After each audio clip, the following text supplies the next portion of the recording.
So when we're talking about hot micro brands, of course, the name Jack Mason has to come up. Recently, they have been on fire. It all started with the strat-o-timer. If you're not familiar with that watch, I'll put a link to the video that I did for that watch, the original strat-o-timer, and of course, the Dr. Pepper that they recently came out with, which is a phenomenal GMT. They were one of the first brands to use the Miyota 9075. They immediately saw the value in that movement, and they used it in one of their watches, which was incredible. And a lot of people really regard the strat-o-timer as one of the best bargain GMTs that you can buy. However, they didn't just stop there. Of course, then they came out with the hydro timer, another really well-spec'd dive watch, really good look, sort of based on the strat-o-timer, and again, with a great bracelet, a great case, and a great movement. Another Miyota 9000 series, which is of course a really great movement that is thin, and this made for a very thin dive watch. Today we're taking a look at their latest release. I have a green dial version to show you guys. It's their Ellum, and this is their dress watch. What they've done here is elevated a current model within their collection. It was a vintage inspired dress watch that was powered by a quartz movement. It had a small seconds. What they wanted to do is take this model and elevate it. And essentially that's what they're doing with most of their models as they are going through their lineup of watches. They're elevating all of their models so that they are more in line with what collectors want.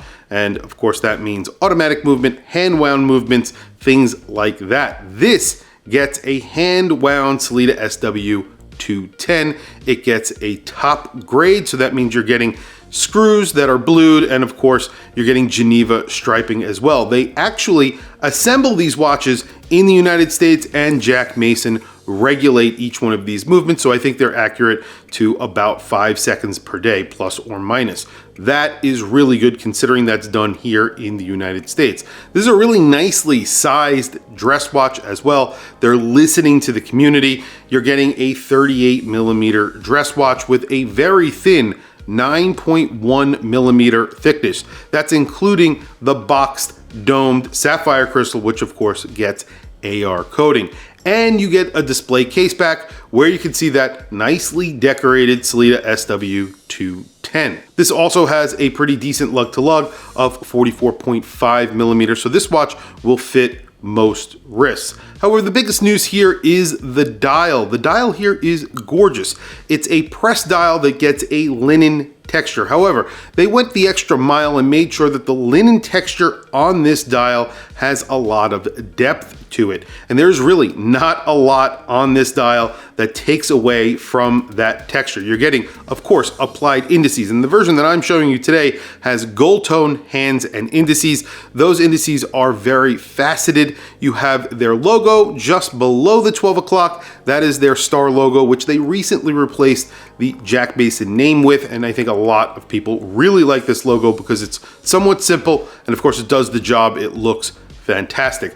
And then right above the 6 o'clock, right below that hand stack, it just says the name of the watch, Ellum, and that is it. That is all that is on the dial. And of course you do have that texture.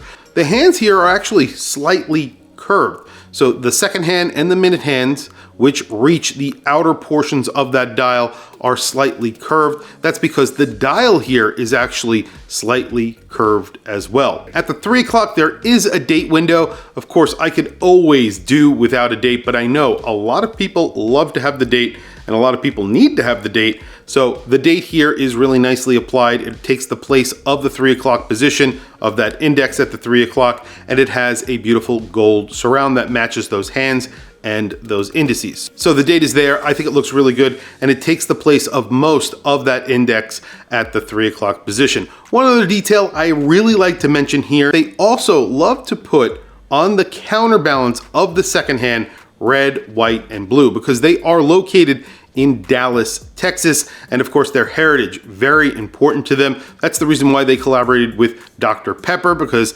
another Dallas corporation. Their heritage and of course Dallas, very important to them, not only Dallas, but Texas, of course. So that is all very important to them, and they put that on the second hand just to remind you that this is an American company and that these watches are actually hand assembled here in the United States. This gets a brown leather strap, a really nice custom buckle. The brown leather strap is a really beautiful pebbled leather. It looks a lot more expensive than it actually is, and I definitely think that's a good thing when you're talking about watches. Price on this watch, this comes in at $949. You're getting a hand-wound Sellita SW210, which is regulated. The watch is hand assembled here in the United States. You're getting a beautiful linen textured dial, a watch that's inspired by vintage dress watches. I really think they did a good job executing this watch, giving you a lot for your money. Tell me what you guys think down in the comments below. What do you think of Jack Mason? What do you think of what they're doing with their entire lineup?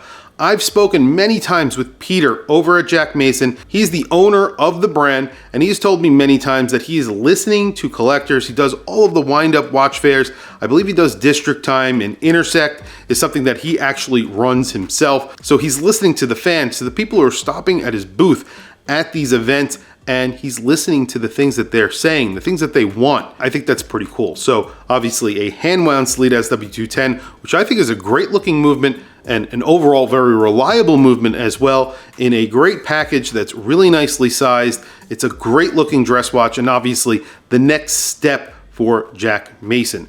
And I hope they continue in this direction, reissue and come out with new watches, listen to the collector community, and give them what they want. Because I'm part of that community, I like to see these upgrades, and I like to see different movements like a Sellita SW200, which you don't see all the time. Tell me what you think down in the comments below. Please also don't forget to like, subscribe, hit that bell icon. It's super helpful for the channel, and I very much appreciate it. Anyway, guys, thank you for logging on. I'll catch you guys in the next video.